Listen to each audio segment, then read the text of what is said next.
Hello students, आज मैं आपके साथ केमिस्ट्री का एक बहुत इम्पोर्टेंट मोस्ट इम्पोर्टेंट जिसको हम कह सकते हैं टॉपिक डिस्कस करने जा रहा हूँ, जो कि मोल कंसेप्ट है।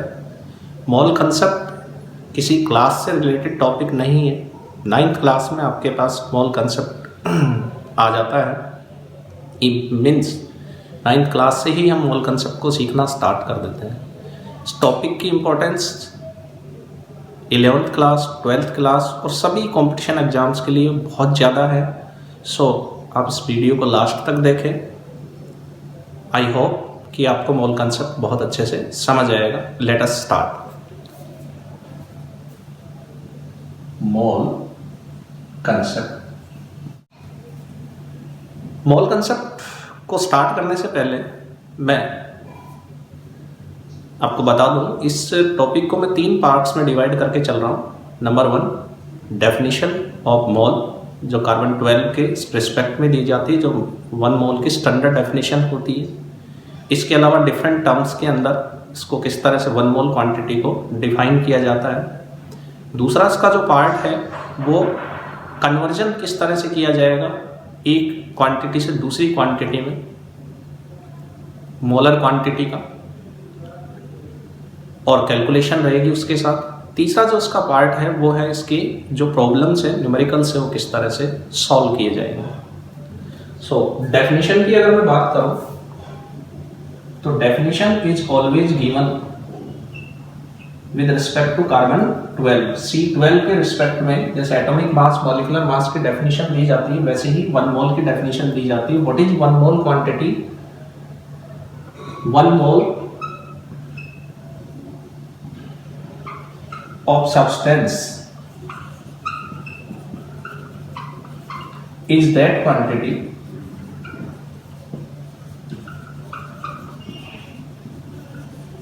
which containing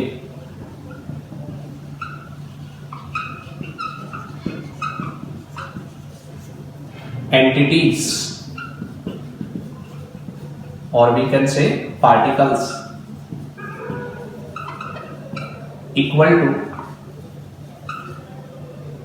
12 gram of C12 isotope of carbon atom. यानी 1 मोल क्वांटिटी किसी सब्सटेंस की वो क्वांटिटी होती है जिसके अंदर उतनी ही एंटिटीज या पार्टिकल्स प्रेजेंट होते हैं जितने 12 ग्राम के अंदर कार्बन C12 जो कार्बन 12 का आइसोटोप होता है उसके 12 ग्राम में जितनी क्वांटिटीज प्रेजेंट होती हैं वो 1 मोल क्वांटिटी के इक्वल होता है। 12 gram of C12 containing particles equals to Avogadro number, जिसकी हम एवोगैड्रो हाइपोथेसिस में बात कर चुके हैं, 6.022 into 10⁻23 पार्टिकल्स। अगर कार्बन के रेस्पेक्ट में बात करेंगे तो पार्टिकल्स क्या हो जाएंगे? Atom, because particles may be atoms, may be molecules, may be ions, maybe electrons, maybe protons, or maybe neutrons. Now 1 mole quantity in different terms, अलग अलग टर्म्स में 1 मोल क्वांटिटी को किस तरह से दिया जाता है अब हम उसकी बात करेंगे।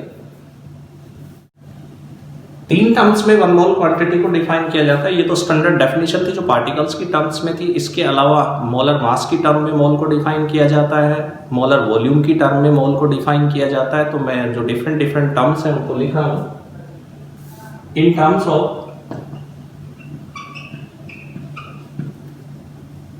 Particles.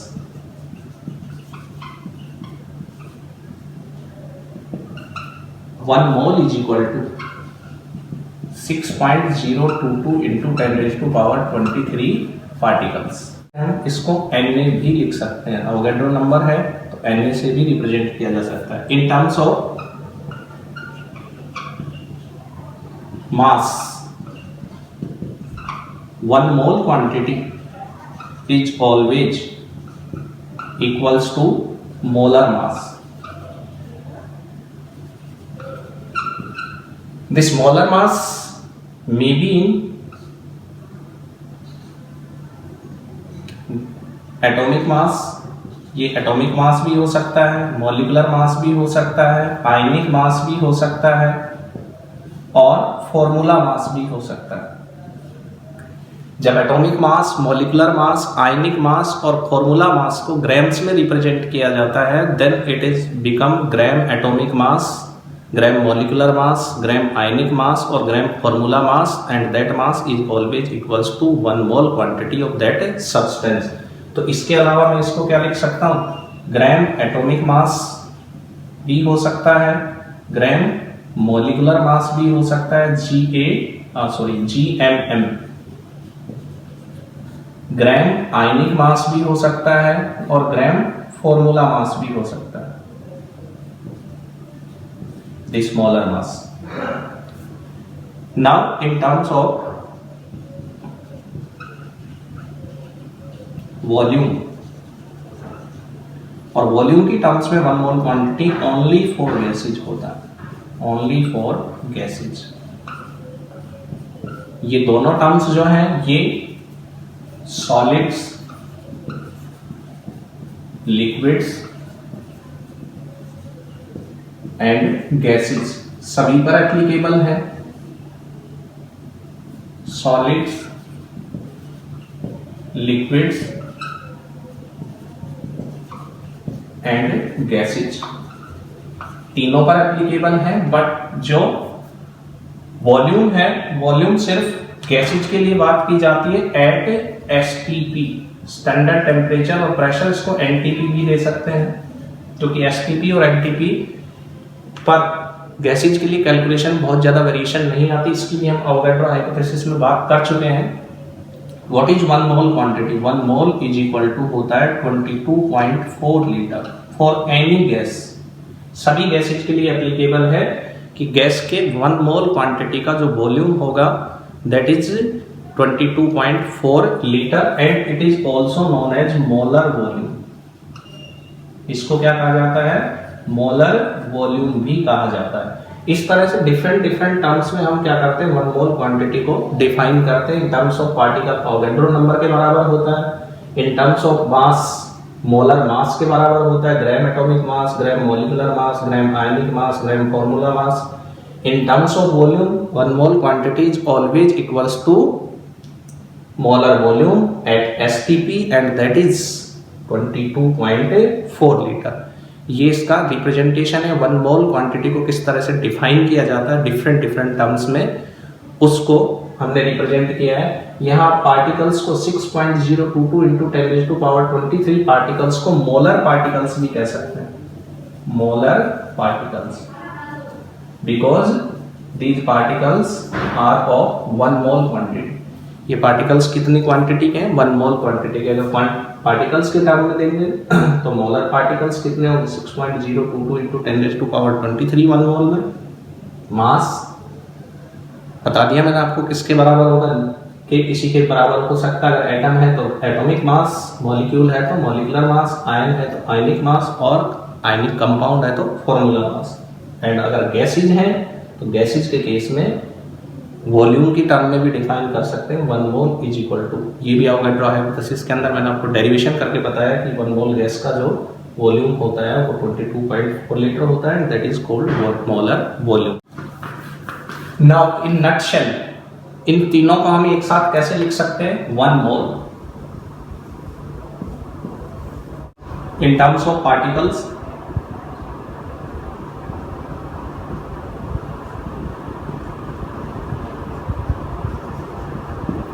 in terms of mass,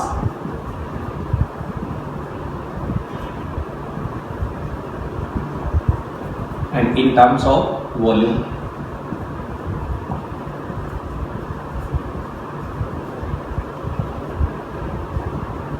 In terms of particles, it is always equals to 6.022 into 10⁻23 particles.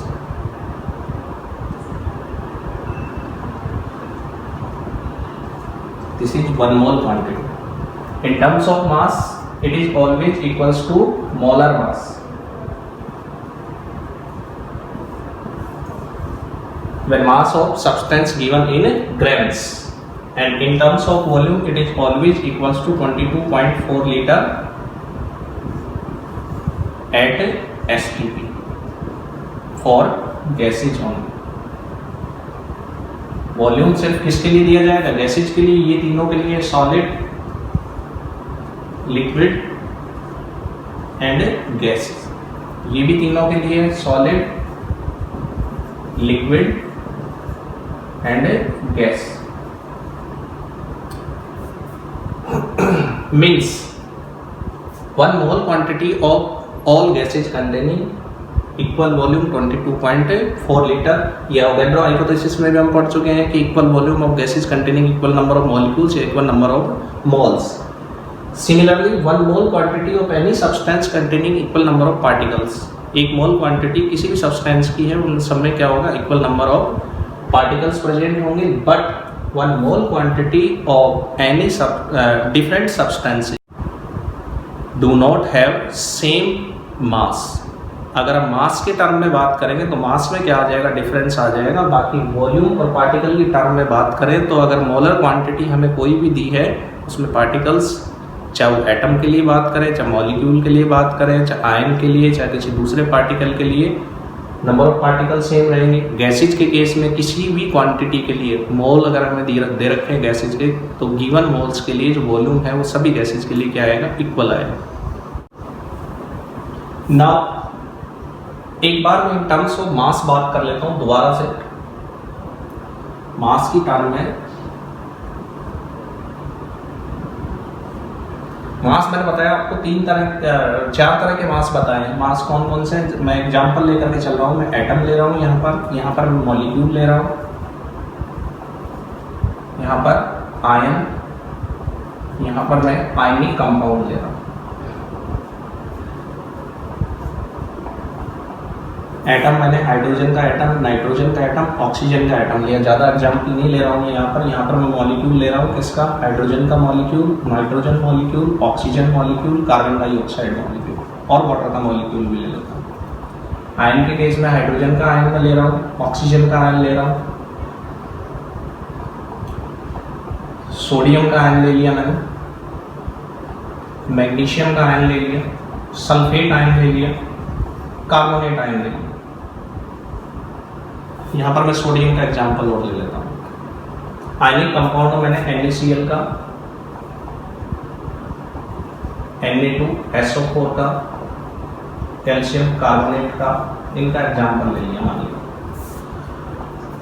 अब मास की अगर मैं बात करूंगा, एटॉमिक मास इसका 1 यूनिट होता है, इसका 14 यूनिट होता है, इसका 16 यूनिट होता है, इसका 23 यूनिट होता है, इसका 2 यूनिट होता है, इसका 28 यूनिट होता है, इसका 32 यूनिट होता है, इसका 44 यूनिट होता है, इसका 18 यूनिट होता है। मास किस तरह से निकाला जाएगा? एटम्स के लिए, मॉलिक्यूल्स के लिए मैं डिस्कस कर चुका हूँ। आयंस के केस में एक बार मैं बता देता हूँ आपको। आयन की डेफिनेशन मैंने आपको बताई थी। क्या होता है ion? Ion is the atom और ग्रुप ऑफ एटम। आयन जो है वो या तो एटम हो सकता है, ग्रुप ऑफ एटम्स हो सकता है, विच कंटेनिंग आइदर पॉजिटिव चार्ज और नेगेटिव चार्ज। बट चार्ज का मास पर कोई इफेक्ट नहीं होता।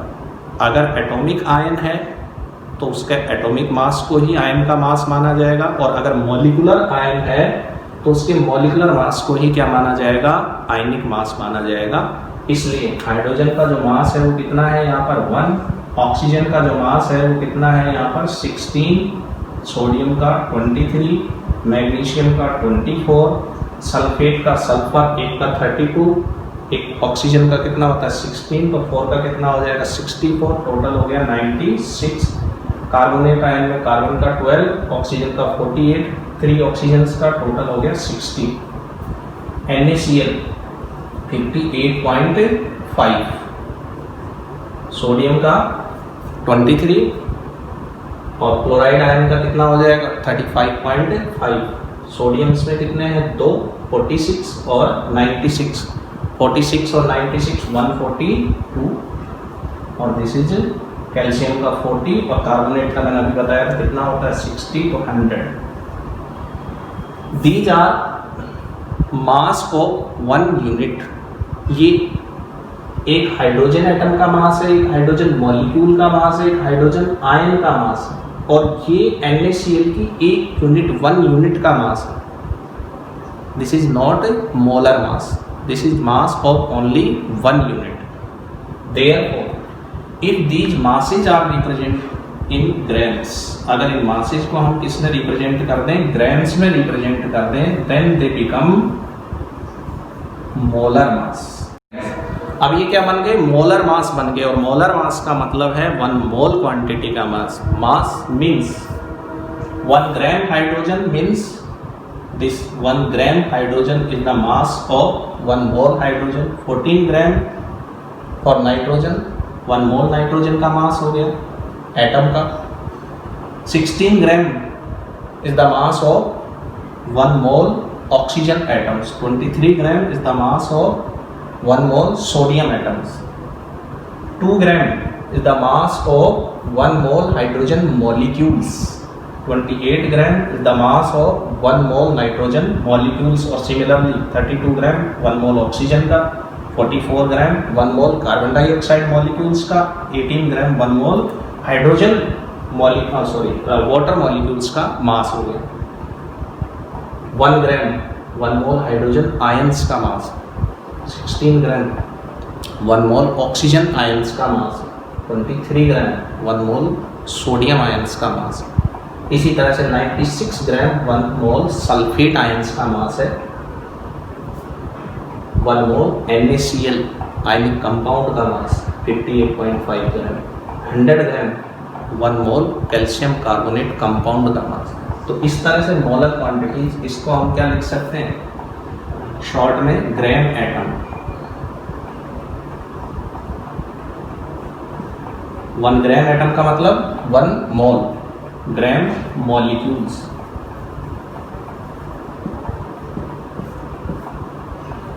2 ग्राम मॉलिक्यूल्स मतलब 1 मोल हाइड्रोजन मॉलिक्यूल्स. ग्राम आयंस, ग्राम कंपाउंड.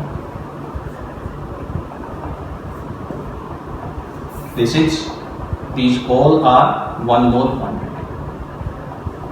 ये 1 मोल क्वांटिटी के बराबर है सभी masses. 1 gram hydrogen 1 mole hydrogen का है. 14 ग्राम बता दिया मैंने आपको. ये 1 मोल क्वांटिटी के मास, ये 1 मोल क्वांटिटी के मास, 1 मोल, और ये 1 मोल कंपाउंड्स के मास. तो डिफरेंट फॉर्म्स में अगर हमें दिए हुए हैं पार्टिकल्स, तो उनके लिए हम 1 मोलर क्वांटिटी मास के टर्म में कैसे डिफाइन करेंगे उसको भी मैंने आपको बता दिया है. वॉल्यूम में मैंने बताया आपको गैसेज के इक्वल नंबर ऑफ मोल्स का वॉल्यूम भी क्या रहेगा, इक्वल रहेगा. और अगर हम किसी भी सब्सटेंस के लिए पार्टिकल्स की बात करें तो उनके इक्वल नंबर ऑफ मोल्स में पार्टिकल्स भी क्या रहेंगे, इक्वल रहेंगे.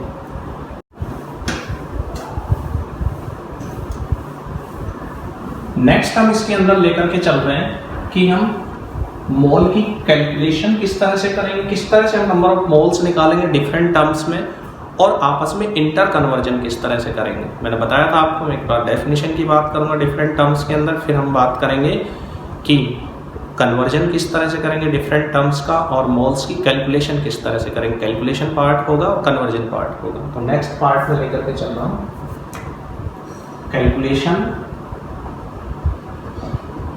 And conversion.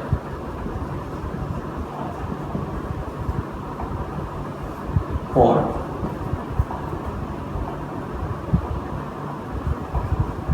molar quantities.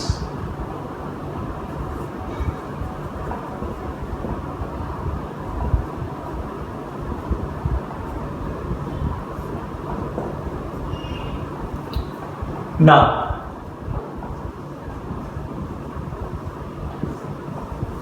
we have mole or number of moles. Again different terms में, in terms of volume,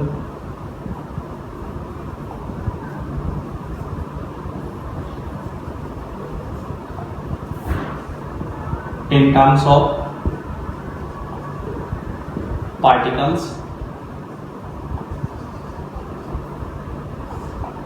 in terms of mass.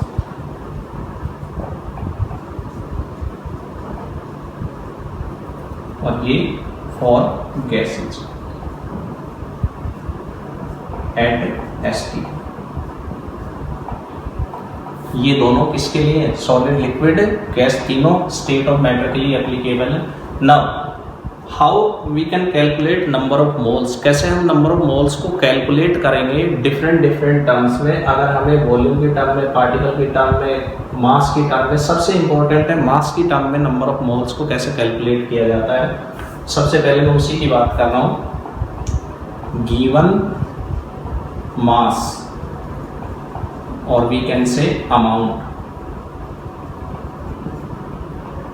Of substance divided by its molar mass। अगर हमें number of moles निकालने इन terms of मास, तो हम कैसे निकालेंगे? जो भी गिवन मास है सब्सटेंस का, हमें जो दिया गया है उसको हम उसके मोलर मास से डिवाइड कर देंगे। अगर एटम के केस में दिया हुआ है तो एटॉमिक ग्राम, एटॉमिक मास, जो मोलर मास होगा उसका ग्राम, एटॉमिक मास जिसको बोलेंगे, उससे डिवाइड कर देंगे।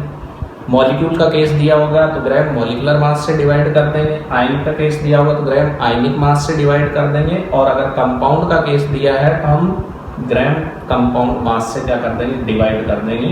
नंबर ऑफ मोल्स हमें, अगर मैं नंबर ऑफ मोल्स को स्मॉल n से रिप्रेजेंट करूं तो मैं इसको क्या लिख सकता हूं? Small n is equal to, मैं इसकी बात कर रहा हूं मास की टर्म में, गिवन मास ऑफ और अमाउंट ऑफ सब्सटेंस, उसको अगर मैं W से रिप्रेजेंट करूं, इसको मैं किससे रिप्रेजेंट कर रहा हूं? W से। मोलर मास को मैं स्मॉल m से रिप्रेजेंट कर रहा हूं, तो W अपॉन स्मॉल m। ये रिप्रेजेंटेशन आपके अपने अनुसार हो सकती है। आप mm मोलर मास भी लिख सकते हो, आप स्मॉल m भी लिख सकते हो, आप कैपिटल M भी लिख सकते हो, इसमें कोई रिस्ट्रिक्शन नहीं है। इसलिए इसके लिए आपको वरी करने की ज़रूरत नहीं है, इसके लिए आपको चिंता करने की बिल्कुल ज़रूरत नहीं है। मैंने यहाँ नंबर ऑफ मोल्स को n माना है, अमाउंट ऑफ सब्सटेंस या मास, गिवन जो मास है उसको W माना है, और मास को, मोलर मास को क्या माना है? Small m। Therefore number of moles is equal to given amount upon molar mass. अब इसमें दूसरा केस है कि अगर हमें नंबर ऑफ मोल्स दिए हैं और हमें उस सब्सटेंस का अमाउंट मालूम करना है या हमें उस सब्सटेंस का मास मालूम करना है, तो कैसे मालूम करेंगे? सिंपल सा है, अमाउंट और mass W is equal to क्या आ जाएगा हमारे पास? Number of moles n into molar mass. ये इसमें और फॉर्मूला कि अगर हमें नंबर ऑफ मोल्स पता है और हमें अमाउंट फाइंड करना है, तो अमाउंट हम इस तरह से फाइंड कर सकते हैं। Similarly in terms of particles में बात करूं तो given particles divided by Avogadro number. अगर हमें पार्टिकल्स गिवन है और फिर नंबर ऑफ मोल्स फाइंड करने, तो हम क्या करेंगे? गिवन पार्टिकल्स को एवोगैड्रो नंबर से डिवाइड कर देंगे, हमारे पास मोलर क्वांटिटी आ जाएगी। अगर मैं गिवन पार्टिकल्स को Np से रिप्रेजेंट करूं, किससे रिप्रेजेंट करूं? Np से, और एवोगैड्रो नंबर किससे रिप्रेजेंट कर रहे हैं? Na से। तो हमारे पास फॉर्मूला क्या बन जाएगा? Number of moles is equal to Np upon Na। अगर हमें नंबर ऑफ मोल्स निकालने हैं तो given particles divided by Avogadro number of moles आ जाएंगे, और वाइस वर्सा। अगर हमें नंबर ऑफ मोल्स दिए गए हैं और फिर हमें क्या करना है? नंबर ऑफ पार्टिकल्स फाइंड करने उस गिवन मोलर क्वांटिटी के, तो पार्टिकल्स कैसे फाइंड करेंगे? इसी फॉर्मूले को मैं क्या लिख सकता हूँ? Np number of particles is equal to हो जाएगा number of moles multiplied by Avogadro number. इस तरह से हम गिवन पार्टिकल्स से नंबर ऑफ मोल्स निकाल सकते हैं, या नंबर ऑफ मोल्स से हम पार्टिकल्स भी फाइंड कर सकते हैं। Third, in case of volume, given volume of gas divided by 22.4। Given volume को अगर हम 22.4 लीटर से डिवाइड कर देंगे तो हमें number of moles of gas पता लग जाएगा। वॉल्यूम जरूरी नहीं है कि आपको लीटर में ही दिया गया हो, अगर लीटर में नहीं दिया गया है तो हम उसको लीटर में कन्वर्ट कर लेंगे 1000 से डिवाइड करके, मिलीलीटर या क्यूबिक सेंटीमीटर में दिया है तो। और अगर ऑलरेडी लीटर में दिया है तो यहाँ पर आपको वॉल्यूम, यहाँ पर वॉल्यूम की यूनिट और यहाँ पर वॉल्यूम की यूनिट सेम रखनी। अगर नीचे लीटर में ले रहे हैं तो आप ऊपर भी लीटर में लेंगे, अगर नीचे आप इसमें ले रहे हैं मिलीलीटर या क्यूबिक सेंटीमीटर में ले रहे हैं तो ऊपर भी आप मिलीलीटर या क्यूबिक सेंटीमीटर में ही रखेंगे, ये आपको ध्यान रखना है। Therefore number of moles n is equal to, volume को मैंने क्या मान लिया, वॉल्यूम ऑफ गैस में v मान के चल रहा हूं, डिवाइडेड बाई 22.4। ये v किस में है, लीटर्स में, और ये v भी किस में है, लीटर्स में। अब उसी तरीके से जैसे हमने पहले बात की, केवल नंबर ऑफ मोल्स दिए हमें और वॉल्यूम भी फाइंड करना है हमें, तो वॉल्यूम फाइंड करने के लिए मैं क्या करूंगा, v is equal to n into number of moles into 22.4 litres. ये मेरे पास वॉल्यूम आ जाएगा given moles of gas in litres. इस तरह से हम क्या कर सकते हैं, कैलकुलेट कर सकते हैं। मैं दोबारा एक बार बता देता हूं आपको, in terms of mass, given mass number of moles कैसे फाइंड करेंगे, given mass amount divided by molar mass.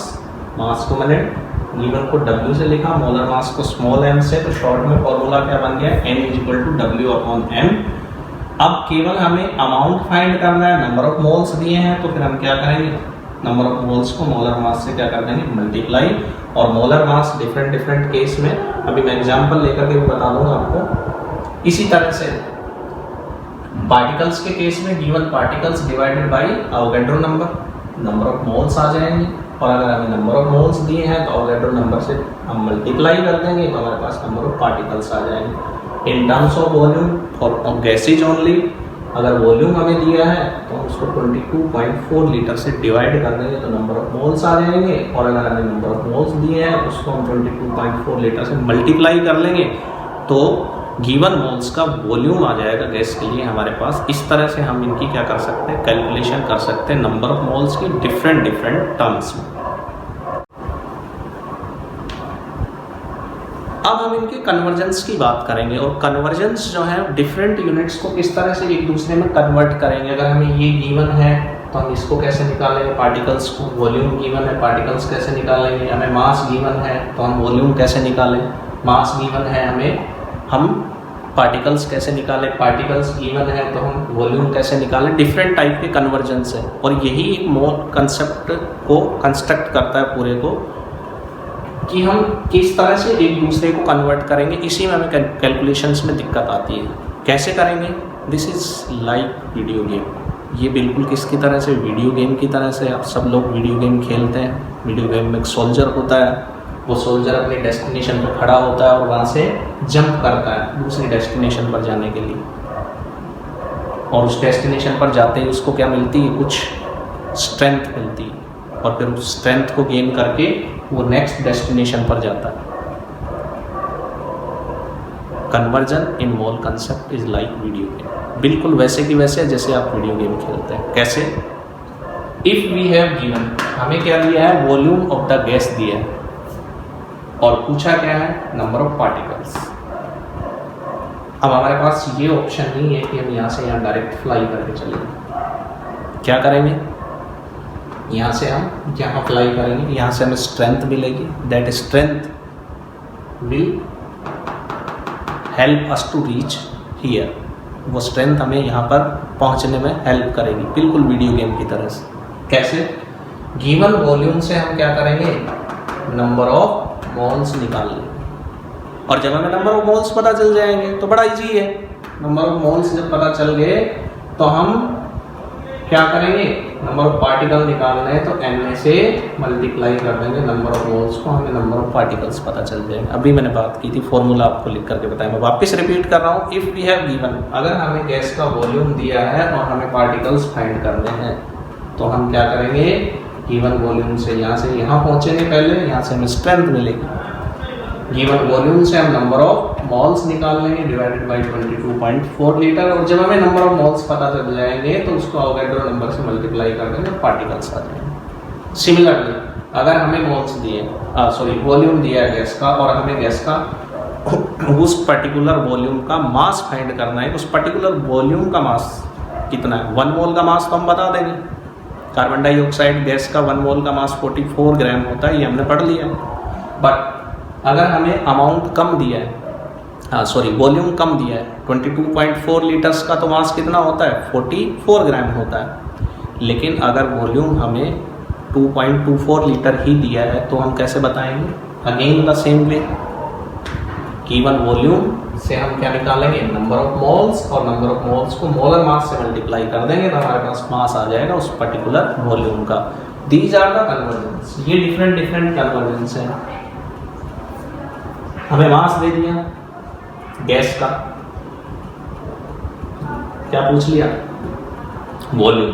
Same तरीका है, अगर हमें यहाँ से यहाँ जाना है तो भी हम इसी को फॉलो करेंगे, शॉर्टकट है नहीं, यहाँ से यहाँ आप नहीं जा सकते, यहाँ से यहाँ सीधे नहीं जा सकते, you have to follow this way, इस टी पॉइंट को फॉलो करना पड़ेगा। गिवन मास से हम नंबर ऑफ मोल्स निकाल लेंगे, और नंबर ऑफ मोल्स को 22.4 लीटर से मल्टीप्लाई कर देंगे, हमारे पास वॉल्यूम आ जाएगा। अगर हमें मास से पार्टिकल्स बताने तो हम गिवन मास से नंबर ऑफ मोल्स निकाल लेंगे, और मोल्स से हम अवोगाड्रो नंबर से मल्टीप्लाई करके पार्टिकल्स निकाल देंगे। These are the interconversions, ये मोल कंसेप्ट के इंटर कन्वर्जन है, आपस में हम किस तरह से एक दूसरे को कन्वर्ट कर सकते हैं। अब मैं इसका एक एग्जांपल ले रहा हूँ। We have given 4.4 gram CO2 at ST.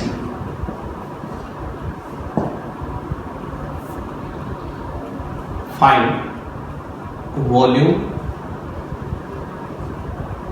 and number of particles for CO2. CO2 के लिए हमें क्या बताना है, 4.4 ग्राम के लिए हमें वॉल्यूम भी बताना है गैस का, और उसके पार्टिकल्स भी बताना है। फर्स्ट मैंने बताया था आपको, अभी क्या करेंगे, गिवन मास अगर हमें है और उससे हमें डिफरेंट दोनों साइड में जाना है तो टी पॉइंट पर चला। टी पॉइंट क्या है, नंबर ऑफ मोल्स। तो number of moles of CO2n is equal to given mass divided by molar mass. Given mass कितना है 4.4, मोलर मास कितना है 44, देयरफॉर नंबर ऑफ मोल्स 0.1। जब हमें स्ट्रेंथ मिल गई, अब स्ट्रेंथ को हम यूज करेंगे कैसे, to find volume, therefore volume is equal to given number of moles into 22.4 litre.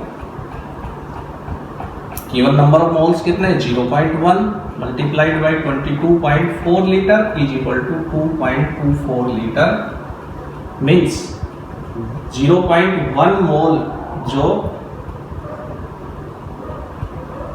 Carbon dioxide gas है उसका, या 4.4 ग्राम कार्बन डाइऑक्साइड गैस का वॉल्यूम कितना होता है, 2.24 लीटर होता है। कैसे पता चला हमें, सबसे पहले हमने नंबर ऑफ मोल्स निकाल लिए, नंबर ऑफ मोल्स को मोलर वॉल्यूम 22.4 लीटर से मल्टीप्लाई कर दिया। सिमिलरली नंबर ऑफ पार्टिकल्स,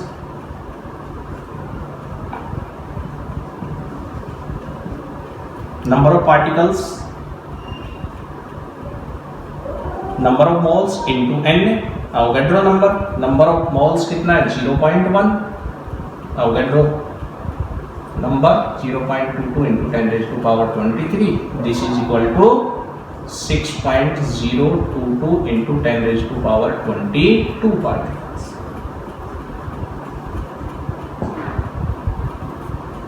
इस तरह से हम नंबर ऑफ मोल्स भी निकाल सकते हैं, और क्या कर सकते हैं, उस नंबर ऑफ मोल्स की हेल्प से वॉल्यूम भी फाइंड कर सकते हैं, पार्टिकल्स भी फाइंड कर सकते हैं। अगर इनमें से हमें कुछ दिया है, मैं एक और एग्जांपल ले लेता हूं। इफ वी हैव गिवन, हमें क्या दिया है, given 4.48 litre of sulphur dioxide gas at ST। Find amount and number of particles of SO2। इस अमाउंट के लिए हमें क्या करना है, सॉरी इस वॉल्यूम के लिए हमें अमाउंट फाइंड करना है और नंबर ऑफ पार्टिकल्स फाइंड करना है।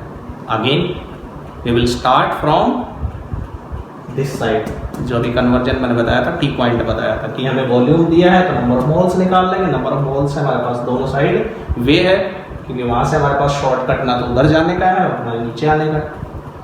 Therefore number of moles is equal to given volume litre में है divided by 22.4 litres. Given volume 4.48 litres upon 22.4 is equal to 0.2। Now amount is equal to आपके पास होगा given number of moles into mass, molar mass, because SO2 is molecule.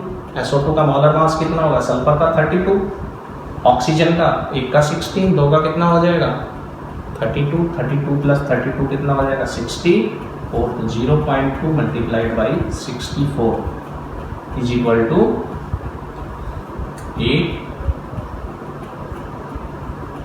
12.8। कितना आ जाएगा 12.8 ग्राम। Means 0.2 मोल जो SO2 gas है उसका जो मास है वो कितना होता है 12.8 ग्राम। और पूछा क्या था हमारे, कितने वॉल्यूम का जो मास होगा SO2 का 12.8 gram. Now particles, number of particles,